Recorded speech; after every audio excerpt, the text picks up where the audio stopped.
বরুণ গ্রামেতে অবতীর্ণ হরিদাস, সে সৌভাগ্যে সেই সব দেশে কীর্তন প্রকাশ।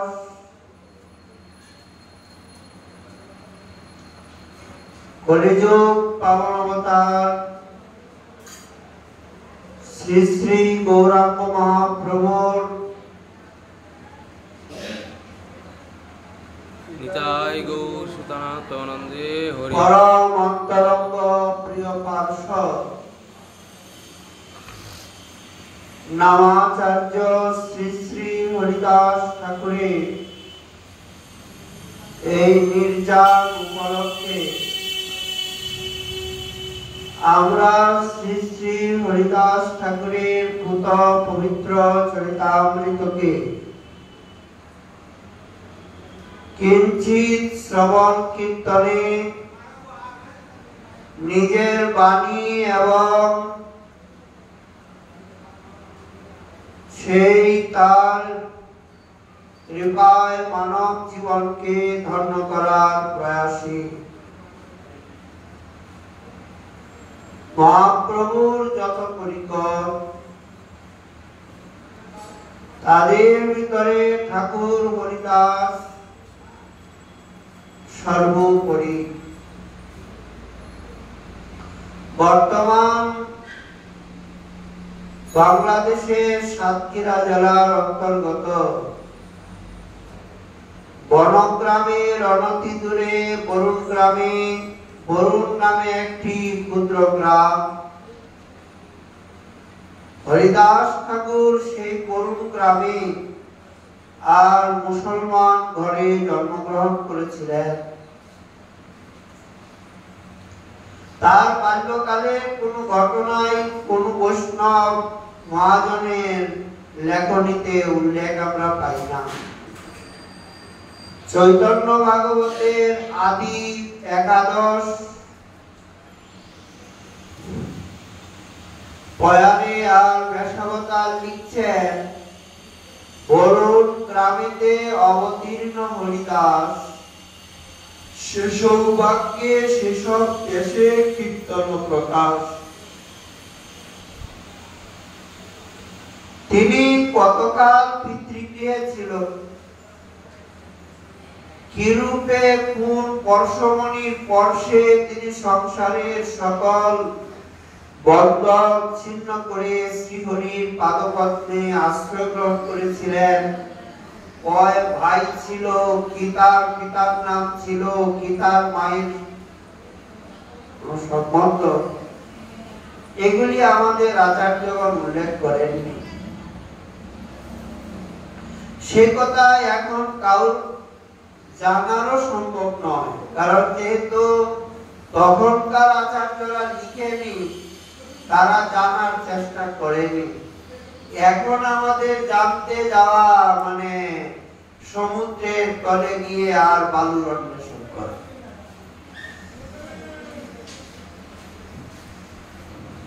তবে আশ্চর্যের বিষয় যে যবনের গৃহে জন্মগ্রহণ করে হিন্দু ধর্ম আশ্রয় করে ভক্ত চূড়ামণি বলে আর পরিগণিত হওয়া এক অদ্ভুত ব্যাপার। ভারতের ইতিহাসে যবন রাজাদের প্রভাবে শত সহস্র হিন্দু আর যবন ধর্ম গ্রহণ করেছিল, এই কথা সত্য। কিন্তু যবনের অত্যাচার উপেক্ষা করে হিন্দু সমাজের সুদৃঢ় প্রাচীর ভেদ করে হিন্দু সমাজের অঙ্কে কোন যবন আশ্রয় গ্রহণ করেছিল সেরকম সংখ্যা বড়ই বিরল। সেকালের দিনে তো আরো তখনকার সময়ে সমাজের যে কঠিন প্রাচীর, এইরকম দৃষ্টান্ত থাকলেও দুই একজন বড়ই মানে আশ্চর্যকর ঘটনা। সাধন বলে দাসীপুত্র নারদ মুনি বা মুনিগণের মধ্যে শ্রেষ্ঠ আসন লাভ করেছিলেন আমরা জানতে পারি। দাসীপুত্র ছিলেন, গোয়ালার ছেলে ছিলেন। সাধন করে আর মুনি সমাজে গিয়ে দেবলোকে গিয়ে দেবতার আসন গ্রহণ করেছেন, দেবর্ষি হয়েছেন, দেবতা হয়ে ঋষি হয়ে মুনি সমাজে আসন পেয়েছেন। বিশ্বামিত্র ক্ষত্রিয় ছিলেন, কঠোর তপস্যার বলে তিনি ব্রাহ্মণত্ব লাভ করেছিলেন। তার জন্য তাকে কত কঠিন পরীক্ষা সম্মুখীন হতে হয়েছিল। ভক্তগুলো চূড়ামণি প্রহ্লাদ, তিনি দৈত্য বংশে জন্মগ্রহণ করেছিলেন। পিতা এবং শিক্ষক কৃষ্ণ দেশী ছিলেন। কত নির্যাতন, কত কটূক্তি শ্রবণ, কত পরীক্ষায় তিনি উত্তীর্ণ হয়ে ভক্তিকে ধরে রেখেছেন। দেবর্ষি নারদের কৃপায় তিনি বাল্যকালের থেকে বিষ্ণু ভক্ত। তার পিতার কঠোর উৎপীড়ন, শাসন এবং শিক্ষকের কুশিক্ষা তাকে ভগবত শরণাগতি থেকে তিন মাত্র ভ্রষ্ট করতে পারেনি। পিতা বলে দিয়েছেন, এদের এই বালককে এখন যদি বিনাশ না করা হয়, কারণ এদের এমনই একটি স্বভাব, একজন যেখানে জন্ম নেয় মুহূর্তের ভিতরে অনেক সংখ্যা বেড়ে যায়। একজন কৃষ্ণ কৃষ্ণ করতে লাগলে এর গায়ের বাতাস যার যার গায়ে লাগে তারা সব কৃষ্ণ কৃষ্ণ করতে থাকে। সুতরাং একে এখনই আর ধ্বংস করা হবে।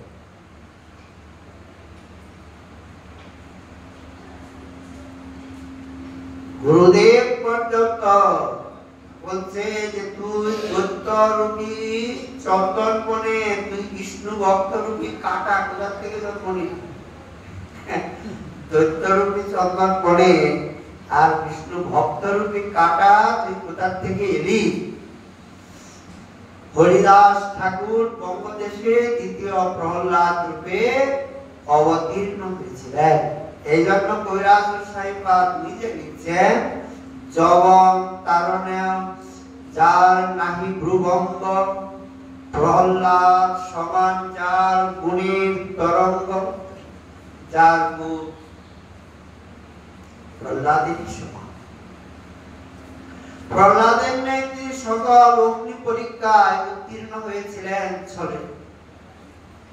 তার পূর্ণ প্রতিভা, তার ভগবত ভক্তি, তার চরিত্রের বল মাধুর্য, তার বিনয় এবং দৈন্য, তার অতুলনীয় দয়া, ক্ষমা এবং তিতিক্ষা তাকে প্রহ্লাদের আসনে উন্নীত করে রেখেছিল।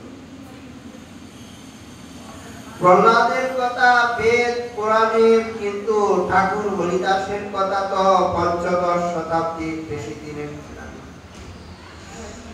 এই চরিত্রটা ঐতিহাসিক চরিত্র। হরিদাস ঠাকুরের জীবনের মহত্বপূর্ণ ঘটনাবলী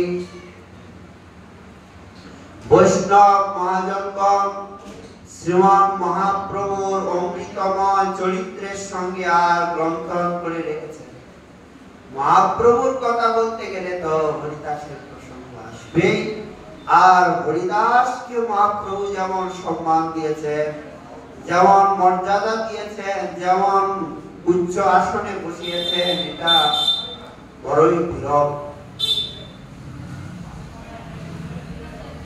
অনেকে অনুমান করে যে হরিদাস ঠাকুর হিন্দু কুলেই জন্মগ্রহণ করেছিলেন, পরে জবন ধর্মে আর গিয়েছিলেন, পরে আবার হিন্দু ধর্ম গ্রহণ করেছেন। এইরকম অনুমানের কারণ এই যে তারা এই কথা বিশ্বাস করতে পারে না যে একটা যবনের গৃহে জন্মগ্রহণ করে সেকালের দিনে আর এইভাবে এসে আর সনাতন ধর্মের আচার প্রচার রীতি নীতি সাধন প্রক্রিয়ায় জীবন অতিক্রম করবে। ঋষির মতো চরিত্র, এমন দিব্য শাস্ত্র জ্ঞান, সেই রকম তার ভজন শোনে। তবে দেখেন অনুমানের কোনো ভিত্তি নেই। এক প্রকার তো বলে দেন সুনীতি মিশ্র তার পিতা গৌরী দেবী মা, এ আমরা মানতে পারি। কেন মানতে পারি না? ব্যাসাবতারের উপরে তো আমাদের যাওয়া ক্ষমতা নেই, কারণ চৈতন্য লীলার বেশ বৃন্দাবন দাস সাধারণত কেউ না, শ্রী চৈতন্য দেবী তার মুখে বক্তা, অন্যের কথা। অর্থাৎ মহাপ্রভুই বৃন্দাবন দাসের মুখে বসে আর এই দিব্য চরিত্র লিখছেন। ব্যাসাবতার লিখছেন তাকে, ইনি বলছেন জাতি কুল সর্ব নিরর্থক বুঝাইতে জন্মিলেন নিচ কুলে প্রভুর আজ্ঞাতে। একদম কথা স্পষ্ট। অধম কুলেতে যদি বিষ্ণু ভক্ত হয় তথাপি সে পূজ্য সর্বশাস্ত্রে কয়। অধম কুলে মানে নিম্ন কুলে যদি ভগবানের ভক্ত জন্ম নেয় সেও পূজনীয়, সেও মহান মহিয়ান, সমস্ত শাস্ত্রে তার কথা বলেছে। উত্তম কুলেতে জন্ম শ্রীকৃষ্ণ না ভজে, কুলে তার কি করিবে নরকেতে মজে। এইসব বেদবাক্যের সাক্ষ্য দেখাইতে জন্মিলেন হরিদাস অধম। শাস্ত্র বাক্যটাকে প্রমাণ রূপে মহতের চরিত্রের দ্বারা আর বিশ্ব মানবের কাছে দেখাবার লক্ষ্য নিয়ে হরিদাস কবিরাজ গোসাইবাদ তিনিও বলছেন জাতি কুল নিরন্তর বুঝাবার তরে ঠাকুর হরিদাস জন্মিলেন যবনের ঘরে। আর কি বল, একবারে প্রশ্ন করে দিয়েছেন।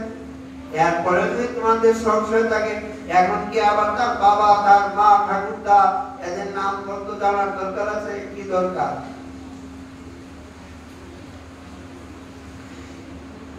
নিচ কুলদ্ভূত বলে আর হরিদাস ঠাকুর বারবার তিনিও দৈন্য প্রকাশ করেছেন। ব্রহ্মচারী যোগী সিদ্ধ ভক্ত ঠাকুর হরিদাস নিজেকে তৃণের থেকে নিচ জ্ঞান করতেন। চৈতন্য মহাপ্রভুর শ্রীমুখ উক্ত বাণী হরিদাস ঠাকুর সারা জীবন পালন করেছেন। ত্রেনাদপি শুনিছেন তরুণীব সহিষ্ণুনা অমানিনা মানদেন কীর্তনীয় সদা হরি। ত্রেনের থেকেও নিচু হয়ে, বৃক্ষের থেকেও সহিষ্ণু হয়ে, নিজে অভিমান ত্যাগ করে অপরকে সম্মান প্রদর্শন করে সর্বদা হরিনাম কীর্তন করবে। এই বাণীর মূর্ত স্বরূপই হচ্ছে শ্রী হরিদাস। উন্নত বৈষ্ণব মাত্রেই জীবন এবং আদর্শে গঠিত, কিন্তু শ্রী ভগবানের কৃপায় ঠাকুর হরিদাসের মধ্যে এই আদর্শটা জ্বলন্ত রূপে পূর্ণ মাত্রায় ফুটে উঠেছে শ্রী চৈতন্য মহাপ্রভুর কৃপায়। দেখেন বৃন্দাবন দাস ঠাকুর হরিদাসের ভগবত দর্শন বর্ণনাকালে তার দৈন্য এবং মর্মস্পর্শী ভাষা তিনি লেখনীর দ্বারা লিখে রেখেছেন, আমাদেরকে জানিয়েছেন। যখন মহাপ্রকাশ লীলা চলছে, প্রভু ডাকছেন, প্রভু বলে উঠা উঠা মোর হরিদাস, মনোরথ বলি দেখো আমার প্রকাশ। আরে হরিদাস, হরিদাস গেলেন দূরে আর লম্বা হয়ে পড়ে গেলেন। আরে হরিদাস দেখো আমার প্রকাশটা দেখো। বাপ বিহ্বল ঠাকুর হরিদাস আত্মহারা ওই বলছেনটা কি? নির্গুণ, অধম, সর্ব জাতি বহিষ্কৃত। আচ্ছা, আপনারা ব্যাসাবতারের মুক্তির কথা ভাবছেন, যে নিজের কথা মুক্তিটা লিখছে, এটা তো মানবেন। নিজে বলতেছেনটা কি? নির্গুণ, অধম, সর্ব জাতি বহিষ্কৃত। কি করিয়া বলিব প্রভু তোমার চরিত্র, দেখিলে পাতক মুড়ে পরশিলে স্নান, মুই কি বলিব প্রভু তোমার আখ্যা। আরে যাকে দেখলেই পাপ হয়, যাকে স্পর্শ করলেই স্নান করতে হয়, আর আর তোমার সামনে দাঁড়িয়ে কি বলবে?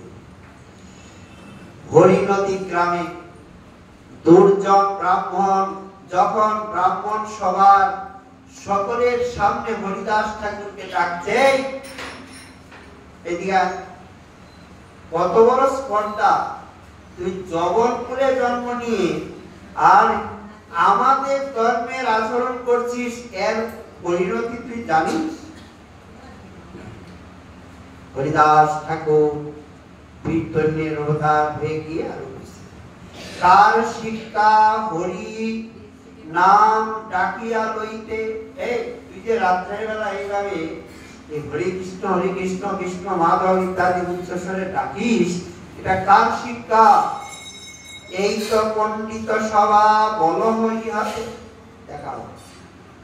হরিদাস ঠাকুর বললেন, ইহার যত তত্ত্ব তোমরা সে জানো, হরি নামের মাহাত্ম্য তোমরাই।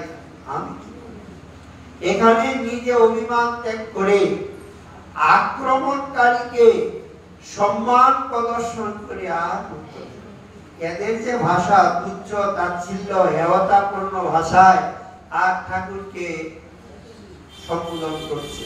আর ঠাকুর কিন্তু এই তুচ্ছ তাচ্ছিল্য পরায়ণ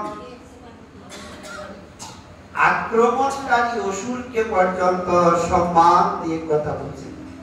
জাতি বর্ণ নির্বিশেষে সকল দেশে সকল জাতি সকল সমাজের সাধু মহাজন আমাদের নমস্য, আমাদের পূজনীয়। ঠাকুর হরিদাস জবন করে জন্মগ্রহণ করে হিন্দু সমাজের বিস্মৃত প্রায় উদার ধর্মকে শিক্ষা দিয়ে গেছে। হরিদাস ঠাকুরের পিতামাতার সঙ্গে কিরূপ সম্পর্ক ছিল, তিনি কিরূপে গৃহত্যাগ করেন, ওই সম্পর্কে বৈষ্ণব মহাজনক নির্বাক মুখ বন্ধ। আরে তার মাতা পিতা দিয়ে কি দরকার? যেখানে সে কুলকে ত্যাগ করে দিয়েছেন, কুলকে ভাসিয়ে দিয়ে আর চৈতন্য কুলে আশ্রয় নিয়েছেন, এগুলো তো গৌরাঙ্গ তাকে আশ্রয় দিয়েছেন। পিতামাতার সম্পর্কে আচার্যগণ একেবারে মুখ বন্ধ করে রেখেছেন। হরিদাস ঠাকুর ভক্তি শাস্ত্রে প্রবীণ পণ্ডিত ছিলেন। তিনি বৈরাগ্য এবং ভক্তিময় হৃদয় নিয়েই জন্মগ্রহণ করেছিলেন। হয়তো কোনো ভক্ত চরিত্র বা কোনো ভক্তি গ্রন্থ দৈবাত অধ্যয়ন করে ভাবে উন্মত্ত হয়ে আর সংসারের বন্ধন ছিন্ন করে বৈরাগী ভক্তদের পদাঙ্ক অনুসরণ করেছিলেন। একটা তো কিছু হবে, হয়তো গ্রন্থের সাহারা নয়তো মহতের সাহারা, দুটার থেকে একটা, গ্রন্থ ভাগবত নয়তো ভক্ত। দুইয়ের সঙ্গ ব্যতীত কারোর হৃদয়ে তো বৈরাগ্য আসবে না, কারোর জীবনে তো পরিবর্তন আসা সম্ভব না। কেউ কোন জীব তো তার এই অনন্ত জন্মের গমনশীল যে পরিচিত রাস্তা, চিরপরিচিত মার্গ, সেই মার্গকে ভুলে বিপরীত রাস্তা সে যেতে পারবে। কারণ এই পুনরপি জন্ম পুনরপি মরণ পুনরপি জননী জঠরে শয়ন, এই মার্গকে ত্যাগ করে অন্য মার্গে যাওয়া বড়ই কঠিন। হরিদাস ঠাকুর পরম বৈষ্ণব ছিলেন। তার সময় অনেক বৈষ্ণব সন্ন্যাসী বঙ্গদেশে এসে অনেককে শিষ্য রূপে অঙ্গীকার করেছেন। তাদের মধ্যে শ্রীপাদ মাধবেন্দ্রের নাম বিশেষ উল্লেখযোগ্য। স্বয়ং অদ্বৈত আচার্য মাধবেন্দ্রের নিকট কৃষ্ণ মন্ত্রে দীক্ষিত ছিলেন। চট্টগ্রামবাসী পুণ্ডরিক বিদ্যানিধি, চৈতন্য বল্লভ দত্ত, সেই সময়ে যারা যারা গৌড় দেশে ছিলেন সকলেই মাধবেন্দ্রের এই পরম্পরায় আশ্রিত ছিলেন। ঠাকুর হরিদাস সেই রূপ মাধবেন্দ্র শিষ্য বলে অনুমান করা অসঙ্গত নয়। অনেক বৈষ্ণব মহাত্মারও এই কথা বলেন। সমসাময়িক লোকেরা যখন তার প্রথম জীবনের ঘটনা সম্পর্কে আলোচনায় বিরত, আজকে 500 বছর পরে সেই সমস্ত সম্বন্ধে অনুসন্ধান করা ভিত্তি লাভের সম্ভাবনা নেই আমাদের জন্য। সুতরাং এইভাবে হরিদাস ঠাকুর আর তিনি চারদিকে যেভাবে ধারায় প্রচারিত হয়েছেন, হরিদাস ঠাকুরের আবির্ভাব সম্বন্ধে বিভিন্ন তথ্য পাওয়া যায়। নরহরিদাসকৃত অদ্বৈত বিলাসে বঙ্গীয় সাহিত্য পুঁথি পরিষদের 275 পাওয়া যায় যে হরিদাস ঠাকুর 1372 শকে অগ্রহায়ণ মাসে খানুল্লাহ কাজীর গৃহে আবির্ভূত হন। কয়েক মাস পরে পিতৃমাতৃহীন হয়ে যান। এই কথা নরহরিদাসকৃত অদ্বৈত বিলাসে পাওয়া যায়। কারোর মতে ইনি ব্রাহ্মণ কুলে জন্মগ্রহণ করেন। মায়ের নাম সুমতি, পিতার নাম সুমতি মিশ্র, মায়ের নাম গৌরী দেবী। শৈশবে পিতা মাতার পরলোক হলে প্রতিবেশী মুসলমান কর্তৃক পালিত হন বলে জগন হরিদাস নামে প্রসিদ্ধ হন। কেউ কেউ বলেন ব্রহ্ম হরিদাস। ভাগবতে বর্ণিত গোবৎস হরণকারী ব্রহ্মাই অপরাধ খালনের জন্য আর জগন কুলে জন্ম নিয়ে গৌরাঙ্গ লীলায় সহচর হয়েছেন। গৌরগণ উদ্দেশ দীপিকার মতে ইনি ঋষভমণির পুত্র, মহাতপা ব্রহ্মা, হিরণ্যকশিপুরের পুত্র, ভক্ত প্রহ্লাদ। কবি কর্ণপুর ওনাকে তিনটাই বলছে। কর্ণপুর ব্রহ্মার অংশ বলছে, প্রহ্লাদের অংশ বলছে, আবার ওই ঋষভমণির যে পুত্র, যে অদৌত তুলসী দিয়েছিলেন তার কথা। মুরারি গুপ্তের পর্চা হতে জানা যায় কোন মুনির পুত্র অদৌত তুলসী পত্র দেওয়ার জন্য পিতৃ কর্তৃক অভিশপ্ত হয়ে জগৎকুলে জন্মগ্রহণ করেন। এইভাবে বিভিন্ন জন তাকে আর আখ্যা দিয়েছেন। আমরা ইতিপূর্বে বিস্তারিত বলেছি।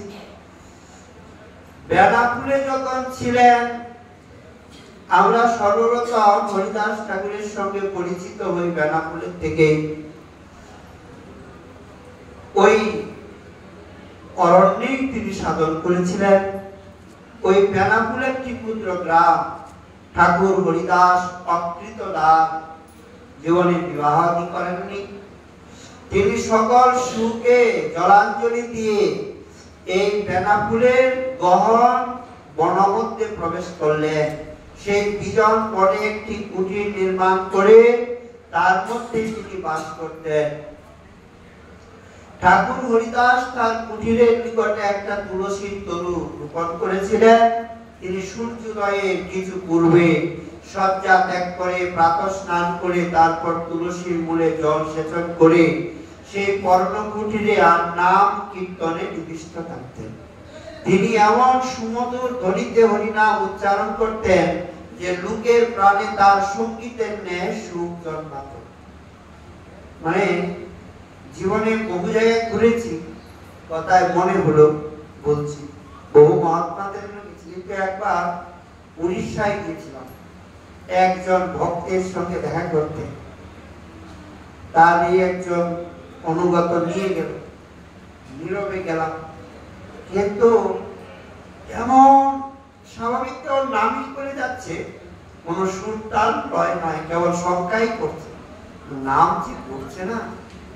কি যে একটা আনন্দ, মানে নামে এখনো কানে মানে ওটা মানে এমন নামের যে একটা প্রেম, মানে একান্ত ভাবে বসে আর এক চিন্তায় যদি নিবিষ্ট হয়ে কেউ কেবল একটু উচ্চস্বরে, বেশি না, মানে নাম স্পষ্ট আবার একটু সামান্য শোনাও যাবে, পাশে কেউ থাকলে, ঘরের ভিতরে, এমন না যে আমি নাম এমন ভাবে উচ্চারণ করব আর সারা বাইরে যারা আছে পাশের রুমে আর কেউ ভজন করতে পারে।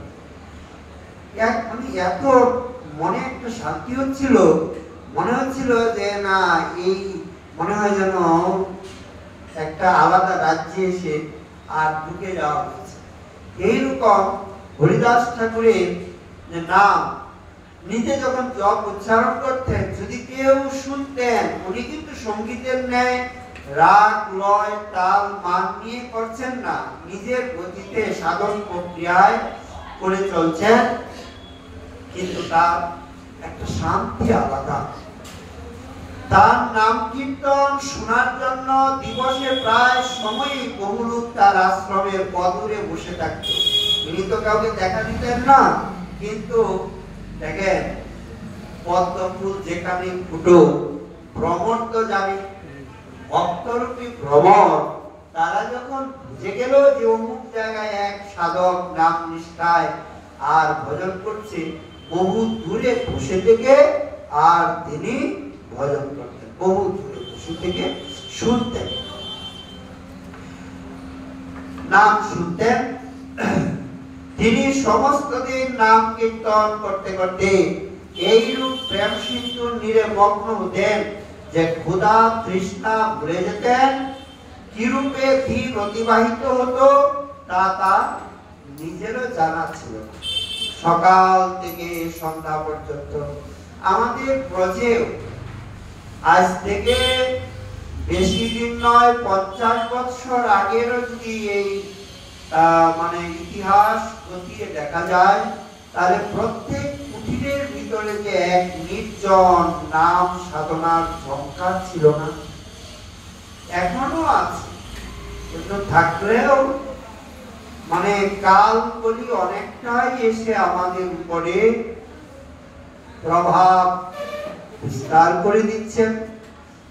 কিন্তু তখনের যে ইতিহাস, তখন সাধক সমাজের ভিতরে যে নাম নিষ্ঠা, প্রায়শ সাধক অসূর্যং স্পর্শ, সূর্যের মুখে দেখতেন, সকাল থেকে বসতেন, সন্ধ্যার পরে জপ সংখ্যা সমাপ্ত করে মাদুকরিয়া হতো, হাঁটাও হতো, সারাদিনের বসা থাকা এক আসনে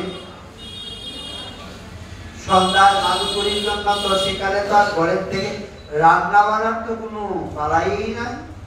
এক পড়ুয়া জল নিয়ে রাখলেন, বেশি ক্ষুধা লাগলে হয়তো জলেই খেত, ব্যবস্থাই নাই। বিশেষ বিশেষ মহাত্মা, মানে সেকালের দিনে যারা সমাজের সর্বজন মান্য গণ্য পূজ্য বিশিষ্ট রূপে পূজনীয়, তাদেরকে মাসে মাত্র 5 কিলো আটা আর 1 কিলো ডাল দেওয়া হতো, করলের ডাল আর 5 কিলো আটা দক্ষিণ ছত্রে। এইটা তারা বিশেষ মহাত্মাদের জন্য, মানে আমার মতো সাধারণের জন্য না, মানে বিশিষ্ট। ওই 5 কিলো আটা দিয়েই তাদের 1 মাস অতিক্রম। আর 5 টাকা, সেই 5 টাকাকে জমিয়ে জমিয়ে আমাদের পরম গুরু মহারাজ গ্রন্থ ছাপিয়েছেন। 5 টাকা দিত, এটাও খরচ করতো না, কারণ এই জন্য সেকালের দিনে মহাত্মারা বড় বড় গ্রন্থ লিখতেও ভয় পেত, কারণ মোটা মোটা গ্রন্থ লিখবো, ছাপাবো কি দিয়ে, প্রকাশনা করার মতো না হলে পণ্ডিত বৃন্দাবন দাসজির যে গ্রন্থ, পরম গুরু মহারাজের যে গ্রন্থ, তারপরে অদ্বৈত দাস বাবাজি মহারাজের আরেকজন শিষ্য ছিল, মানে সিদ্ধ স্বরূপের কতগুলি গ্রন্থ যে লিখেছেন অমর সেন, এরা যদি আরো কিছু লিখে যেতেন না, আমাদের জন্য অনেক উপকার হতো। কিন্তু সেকালের দিনে তাদের কাছে লেখনীর অভাব ছিল না, শাস্ত্র জ্ঞানের অভাব ছিল না, অভাব ছিল তখন অর্থের। মানে তারা ভয় পেতেন যে এইগুলি আবার কি করে ছাপাবো, পরে তো পাণ্ডুলিপিগুলি ধ্বংস হবে, এর থেকে বলি নাম করে সময় অতিক্রম করি। নাহলে সিদ্ধ বাবা গোবিন্দ কুণ্ডের যেভাবে বৈদুক্তি বিলাস লিখেছেন এরকম যদি আরো 2-4টা লিখতো তাহলে কত লীলার ঝলকার পাওয়া যেত। তো ওনারা এইটুকু গ্রন্থ লিখেছেন ছোট ছোট, কারণ হচ্ছে কি সেখানে বড়ই, তবে কি তাদের ভজন রক্ষার জন্য সকলের অর্থ তো তারা দিতেন না। সেকালের দিনেও ধনী লোক আসতো টাকা দেওয়ার জন্য ব্যাকুল হতো, রাজা মহারাজারাও তাদের দর্শনে আসতেন, কিন্তু তারা সবারটা তো অঙ্গীকার করতেন না। সুতরাং সারাদিন নাম করে সন্ধ্যায় আর তিনি অনতি দূরে আর প্রেম শুনতে ক্ষুধা তৃষ্ণা ভুলে যেতেন। সূর্যাস্তের প্রাক্কালে বনের থেকে বাইর হয়ে নিকটে কোনো ব্রাহ্মণের বাড়ির থেকে সামান্য একটু অন্ন ভিক্ষা করে আনতেন, কারণ সন্ন্যাসীর অন্ন দোষ নাই। যারা একেবারে কপটদোষ শূন্য সন্ন্যাসী যে কোনো ব্রাহ্মণের গৃহ থেকে অন্ন এনে সে ভোজন করতে পারে। হরিদাস ঠাকুর তার নিয়ম ছিল প্রতি মাসে 1 কোটি হরিনাম করা, সামান্য কথা 1 কোটি হরিনাম। সুতরাং প্রতিদিন 3 লক্ষেরও অধিক নাম না করলে তার সংখ্যা পূরণ হতো। এটা দিবা মানে দ্বাদশ গঠিকায় অসম্ভব। হরিদাস ঠাকুর এই নিমিত্ত আবার আসনে বসে সন্ধ্যাকালে নাম সংখ্যা করতেন। দিনের সংখ্যা শেষ করেও যে মাসে দেখতেন এখনো বাকি আছে, তখন সন্ধ্যার প্রাক্কালে আবার জপ করতেন। যতক্ষণ না তার সেই সংকল্পিত সংখ্যা পূর্ণ হতো ততক্ষণ পর্যন্ত তিনি ধ্যানে স্থিত মহাযোগীর ন্যায় আর আসনে উপবিষ্ট থাকতেন। হরিদাস যবে নিজ গৃহ ত্যাগ কইলা, বেনাপুলের বন মধ্যে কতদিন গেলাম। দশাবতার চৈতন্য ভাগবতী বা চৈতন্য চরিতামৃতে আমাদের কবিরাজ গোস্বামী তারা অনেক কথাই বলে দিয়েছেন। নির্জন বনে কুটির করিয়া তুলসী সেবন, রাত্রি দিন 3 লক্ষ নাম সংকীর্তন, ব্রাহ্মণের ঘরে করে ভিক্ষা নির্বাহন, প্রভাতে সকল লোক করে পূজন।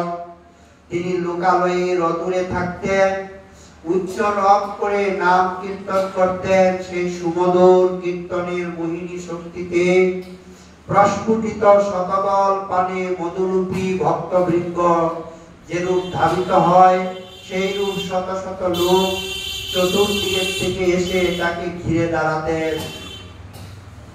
ঠাকুর নির্জনে করার উদ্দেশ্য আমার জন্য যাতে কারো কোনো বিঘ্ন না হয়। জঙ্গলে তো কারো বাড়ি করবে, আমি নির্জনে থেকে আমার কার্য করে যাব। কিন্তু হরিদাসের হৃদয়ে এইরকম দৃঢ় বিশ্বাস ছিল, তিনি মনে করতেন একমাত্র হরিনাম শ্রবণ করলে মানুষের কথা দূরে থাকুক, পশু পক্ষী কীট পতঙ্গ পর্যন্ত অনায়াসে মুক্তি লাভ করে। পশু পাখিরা হরিনাম উচ্চারণ করতে পারে না, তারা হরিনাম শ্রবণ মাত্রে মুক্তি প্রাপ্ত হয়। তিনি বলতেন যারা মনে মনে হরিনাম জপ করেন তারা কেবল নিজের মুক্তির পথ উন্মুক্ত করেন, আর যারা উচ্চস্বরে কীর্তন করেন তারা শত সহস্র জীবের উপকার করেন। তাই তিনি বলছেন, শুন বিপ্র সকৃত শুনিলে কৃষ্ণ নাম, পশু পক্ষী কীট যায় বৈকুণ্ঠ ধাম। পশু পক্ষী কীট আদি বলিতে না পারে, শুনিলে সে হরিনাম তারা সব তরে। জপিলে সে কৃষ্ণ নাম আপনি সে করে, উচ্চ সংকীর্তনে পর উপকার করে। কেহ আপনারে মাত্র করে কুশন, কেহ বা পোষণ করে সহস্রে কজন। কেউ নিজেকেই পোষণ করেন, আবার কেউ সহস্র জনকে ভরণ পোষণ করে নিয়ে চলেন। একদিন শ্রীমন মহাপ্রভু হরিদাসকে জিজ্ঞাসা করেছিলেন, হরিদাস, কলিকালে যবনের গো ব্রাহ্মণ হিংসা করে যবনরা, তাদের কিরূপে নিস্তার হবে? হরিদাস উত্তর দিলেন, প্রভু চিন্তা করো না, যবনের দুঃখে দুঃখী হও না, তারাও মুক্তি পাবে। যবন সকলের মুক্তি হবে অনায়াসে, হারাম হারাম বল কহে নামাবাসে। মহাপ্রেমে ভক্ত কহে হারাম হারাম, যবনের ভাগ্য দেখো লয় সেই নাম। অজামিন পুত্র বলায় বলি নারায়ণ, বিষ্ণুদূত আসি ছাড়ায় তাহার বন্ধন। রাম দুই অক্ষর ইহা নহে ব্যবহৃত, প্রেমবাচী হা শব্দ তাহাতে ভূষিত। নামের অক্ষর সবে এই তো স্বভাব, ব্যবহৃত হইলেও না ছাড়ে আপন স্বভাব। নামাবাস হইতে হয় সর্বপাপক্ষয়, নামাবাস হইতে হয় সংসারের অক্ষয়। নামাবাসে মুক্তি হয় সর্বশাস্ত্রে দেখি, ভাগবতে ইহা অজামিল হয় সাক্ষী। অজামিল ঘোর পাপী, মৃত্যুর সময় তিনি পুত্র নারায়ণকে একাগ্রাহ মনে আর ডেকেছিলেন, সেই জন্য বিষ্ণুদূত এসে তার নিকটে উপস্থিত। এদিকে যমদূত এসে বললেন যে ব্যক্তি আজীবন গুরুতর মহাপাপে লিপ্ত ছিল, তার উপর তো যমেরই অধিকার। কিন্তু বিষ্ণুদূত বললেন, যে ব্যক্তি মৃত্যুর সময় নারায়ণ নাম উচ্চারণ করেছে, ভগবানের উদ্দেশ্যে উচ্চারণ না করলেও তার বৈকুণ্ঠ লোকে। দুই দূতের অনেক তর্ক বিতর্কের পর যমরাজের নিকট বিচারের জন্য উপস্থিত পরম বৈষ্ণব যমরাজ বিষ্ণুদূতের মতকে আর মত দিলেন। পাপী তাপীর উদ্ধারের জন্য জগতের নাম মাহাত্ম্য ঘোষিত হলো। ভাগবত মুখরিত নাম মাহাত্ম্যের প্রকট রূপে ত্রেতা যুগে মহাবীর, তারপর মাহাত্ম্যের জন্য বাল্মীকি, আপনারা সবাই জানেন, মরা মরা উচ্চারণ করে, আর তিনি যেভাবে হয়ে গেলেন মহান ঋষি। আবার বশিষ্ঠের পুত্র, তারা যেভাবে এই তিনবার রাম নামের মাহাত্ম্য বললেন, এইভাবে প্রায়শ্চিত্তের বিধান সুবুদ্ধি রায়কেও দিয়েছিলেন মহাপ্রভু। এক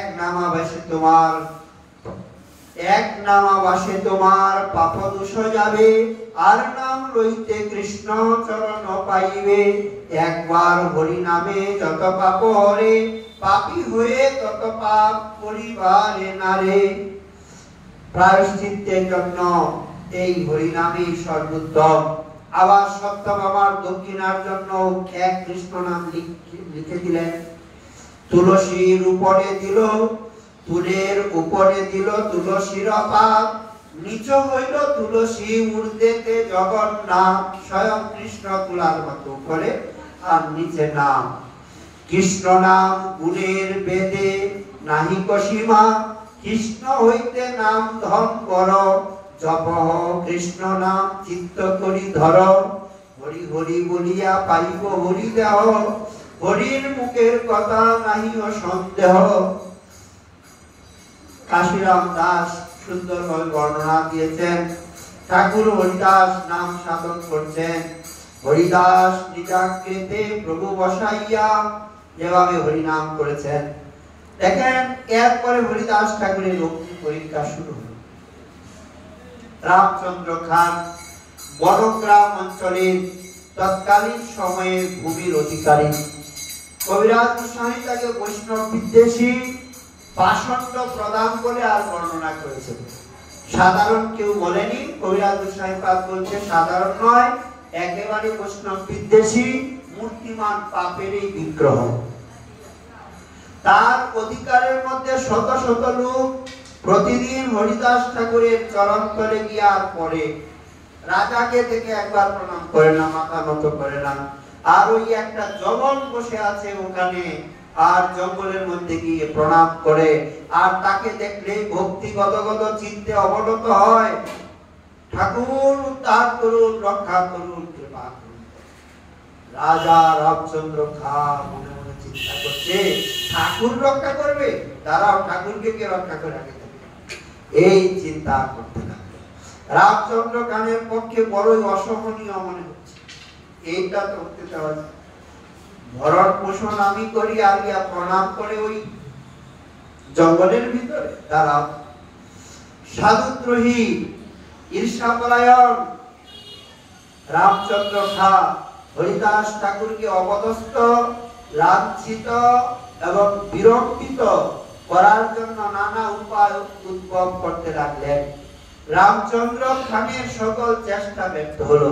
হরিদাসের নিষ্কলঙ্ক সুমিষ্ট উদার চরিত্রে কোথাও কোনো প্রকার দোষ কেউ বাহির করতে পারলেন না। তাতে নিরাশয় রামচন্দ্র খান নিরাশ হলেন না, বরং মনে মনে চিন্তা করে স্থির করলেন সংসারের তীব্রতম প্রলোভন ঠাকুর হরিদাসের সামনে আর ধরে তার চরিত্রে পাপের দাগ উন্মোচন করাতে হবে। এটাই তো হয়নি, এমনি ছোটখাটো যা পাঠাচ্ছি এগুলি তো কাজে আসছে না। এবার ব্রহ্মাস্ত্র পাঠাবো, এই সাধারণ অস্ত্রের দ্বারা কাজ হবে না, ব্রহ্মাস্ত্র পাঠানোর জন্য চিন্তা করলেন। কারণ রমণীর রূপ লাবণ্যে মানুষের কথা দূরে থাক, দেবতার মন পর্যন্ত চঞ্চল হতে দেখা যায়। রমণীর রূপে মহাযোগীর ধ্যান ভঙ্গ হয়েছে, সাধু মহাজনের চিত্তে বিকার উপস্থিত হয়েছে। রামচন্দ্র খান মনে মনে স্থির করলেন পৃথিবীতে এমন কোন সাধু আছে যার হৃদয় অসাধারণ যুবক রূপবতী যুবতীর রূপে লাবণ্যে টলবে না। তাই সে বেছে বেছে সুন্দরী গণিকাগণকে একত্র করলো, একটা না, তার রাজ্যে যতগুলি গণিকা আছে ভালো ভালো সবগুলিকে আনলেন। আনার পরে আবার এগুলির ভিতরে পরীক্ষা করতে লাগলেন যে 20 জন আছে, এদের ভিতরে আবার বুদ্ধি, সৌন্দর্য, কর্মকৌশল এবং বাক্যটুতায় কে পারদর্শী। রাজা তো বুদ্ধিতে তো সুচতুর, এই কাজ লিখছেন। কোন প্রকারে হরিদাসের ছিদ্র নাহি পায়, বেশ্যাগণ আনি করে ছিদ্রের উপায়। গণ শব্দ আছে, একজন না, বেশ্যাগণ মানে বহুবচন। বেশ্যাগণ কহে এই বৈরাগী হরিদাস, তুমি সব করো ইহার বৈরাগ্য ধর্মনাশ। বেশ্যাগণ মধ্যে এক সুন্দরী যুবতী, সেই কয়ে 3 দিবসে হরিব তার মতি। সবার ভিতরে একজন দাঁড়িয়েছেন, রাজন। এরা যারা আছে আমার মনে হয় এরা কাজে আসবে না, আর এদের দ্বারা এই ঠাকুরকে আপনি বশীভূত করতে পারবেন না, আমার উপরে ছেড়ে দিন। বেশি দিন সময় নিব না আপনার, 3 দিন মাত্র। 3 দিনের মধ্যে আমি যদি কার্যসিদ্ধি না করতে পারি তাহলে আপনি এদেরকে পরে পাঠান, আমাকে 3 দিন সময় দিন। রামচন্দ্র খান গণিকার আশ্বাস বাক্য শুনে আনন্দে অধীর হলেন। না, এই এর ভিতরে যে ভাব, তীব্র প্রভাব দেখা গেছে, তার আর বিলম্ব হয় না। 3 দিনের কথাটা তার ভালো লাগলো না, তার ইচ্ছে এই মুহূর্তেই হাতে হরিদাসকে আর ধরে কুখ্যাতি ঘোষণা করে দাও। খান কয়ে মুর পাই যাও তোমার শনে, তোমার সহিত একত্র তারে ধরি যেন আনে। আরে এখনই যাক না, তোমার মতো গুণশীলা এই মুহূর্তে তাকে বশীভূত করতে পারবে।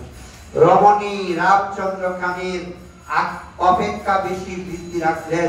সে বললেন এটা অসম্ভব, আপনি এখনই যদি পাঠান তাহলে আমার কার্যসিদ্ধি হওয়া সম্ভব না। আমি আগে যাব, হরিদাসের মেয়ে সাধু আমার রূপে মুগ্ধ হয়ে পাতে পড়বে, তার সঙ্গে আগে আমার সঙ্গ হোক, পরে তুমি পাঠিও। এখন নিয়ে গেলে কাজ যদি না হয়। বেশ্যা কয়ে মোর সঙ্গ হোক একবার, দ্বিতীয় ধরিতে পায় লইব তোমার। এই রূপে কথোপকথনের পর সুন্দরী যুবতী সুযোগের অন্বেষণে রইলেন। সেই দিন রাত্রিকালে বিচিত্র বেশভূষায় সুসজ্জিত হয়ে আর উল্লসিত চিত্তে হরিদাস ঠাকুরের সাধন কারণে নৈশ সৌন্দর্য নিস্তব্ধতার মধ্যে প্রবেশ করে ধীরে ধীরে পদবিক্ষেপ করতে করতে কুটিরের দ্বারে এসে উপস্থিত হলেন। নাম প্রভু যেন বলছেন, তোমার জীবন ধন্য হয়ে গেছে। এইরকম সাধুর কুটিরের দ্বার পর্যন্ত তো সবাই আসতে পারে না। অবশ্যই নাম আর নামের ভক্ত, এদের কৃপা তোমার উপরে বর্ষিত হয়েছে, তবেই তুমি এত দূর এসেছ। না হলে এতগুলি বারবনিতা এসেছিল, তাদের এই সৌভাগ্য তো হয়নি। সৌভাগ্যের অধিকারী তুমি বলে, সুতরাং তুমি এখানেই তারা আবার আগাবে না। দান করে দিলেন। হরিদাস ঠাকুরের চরিত্র জেনে আশ্রম মর্যাদা রক্ষা করল, কারণ জানে খুব ঠাকুর করা। এই জন্য মর্যাদার লঙ্ঘনে যেন আমি প্রথমেই না যাই, আগে গিয়ে ভাব জন্মুক, তারপরে যা হয়। এই জন্য সে প্রথমত হরিদাস ঠাকুরের কুটিরের প্রাঙ্গণে তুলসী তলায় এসে আর প্রণাম করল। সত্যি কথা কি, অতি ভক্তি চুরের লক্ষণ। ভক্তি তো ভালো, কিন্তু যদি ভক্তিটা বেশি হয় আর অসময়ে অকারণে হয়, তাহলে সেখানে বিচার আছে।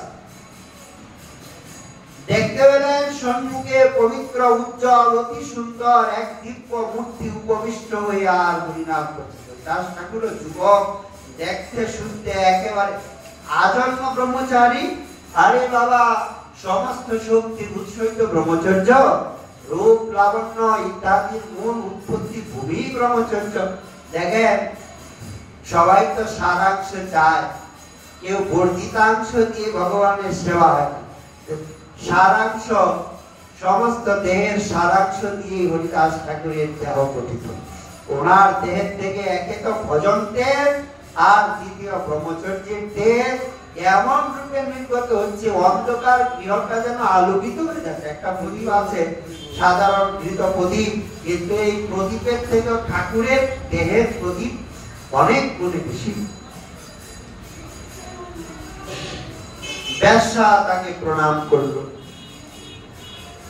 বেশ্যা যে কর্তব্য ভার কন্দে নিয়ে বেনাপুলের পূর্ণ আশ্রমে প্রবেশ করেছে, প্রথমে তো তার সেই কর্তব্য বুদ্ধি জেগে উঠল, কারণ আমি এখানে প্রণাম করতেও আসিনি, আর এখানে নাম টাম শুনতে আসিনি। এসেছি তো রাজাজ্ঞা নিয়ে, অন্য এক উদ্দেশ্য সিদ্ধি।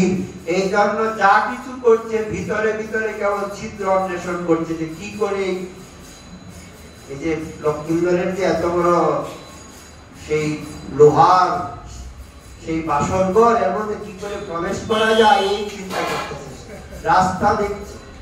হরিদাস ঠাকুরের ধর্মনিষ্ঠ মতি প্রশ্ন করার জন্য সে নানাভাবে অঙ্গভঙ্গি করতে লাগলেন, এবং নিজ অঙ্গ ষষ্ঠ সম্পূর্ণ রূপে দেখাবার উদ্দেশ্যে ঠাকুর হরিদাসের সামনে এসে আর দাঁড়ালেন। তুলসী নমস্করি হরিদাসের দ্বারে যাইয়া, গুসাইয়ের নমস্করি রহিল দাঁড়াইয়া। বক্ষস্থলাদির কাপড় সরিয়ে বেশ্যা ঠাকুর হরিদাসের কুটিরের দ্বারে বসলো। তারপর সুমধুর স্বরে কথা বলতে লাগলেন, ঠাকুর, তোমার অপরূপ রূপ লাবণ্য নব যৌবনের শোভা দেখে কোন রমণীর মন সংযত রাখতে পারে? আমার মন অত্যন্ত চঞ্চল হয়েছে, তোমার সঙ্গ লাভের জন্য আমার মন ব্যাকুল হয়েছে। তোমাকে না পেলে আমি প্রাণ ধারণ করতে পারবো না। নানান কথা বললেন। ঠাকুর, তুমি পরম সুন্দর প্রথম যৌবন, তোমা দেখি কোন নারী ধরিতে পারে মন?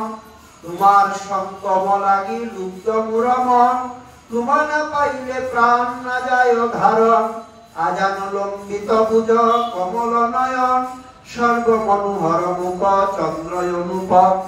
যার আজানুলম্বিত বাহু, চন্দ্রের ন্যায় যার মুখ, চিরকুমার ব্রহ্মচারী ব্রত, তপস্বী নবীন ভক্ত, পরিকার জগৎ পূজ্য শত শত যোগী ঋষি সাধু মহাজনগণের পদস্খলন হয়েছে। সেই পরীক্ষায় মহাযোগীর যোগ ভঙ্গ হয়েছে, আজকে সেই পরীক্ষায় নবীর ভক্ত ঠাকুর হরিদাস উপস্থিত। হরিদাস কেবল যে স্থির অচল অটল ছিলেন তা নয়, তিনি রমণীর প্রতি ক্রোধ প্রকাশ করলেন। এমন তো দুটা গালি দিতে পারতো, আরে এখানে কিসের জন্য এসেছে, এখান থেকে এখনই যা। একবারে স্থির, ব্যবসার প্রতি ঘৃণাও প্রদর্শন করলেন না, যেখান থেকে উঠে গিয়ে আরেকটু জায়গায় লুকিয়ে যায় বা ব্রাহ্মণের বাড়িতে চলে যায়, কিছু না। নাওয়ামৃত সিন্ধুর মধ্যে অষ্টপ্রহর নিমগ্ন থাকেন, তার নিকট মোহ আবার কুচ্ছা, রূপপাত যৌবন কোনো মোহই নাই। তিনি অহরাত্রি রূপসাগরে নিমজ্জিত থাকেন, তার নিকটে রমণীর রূপ তো একেবারেই তুচ্ছ, যে অচিন্ত রূপ তার নয়নে লেগে আছে।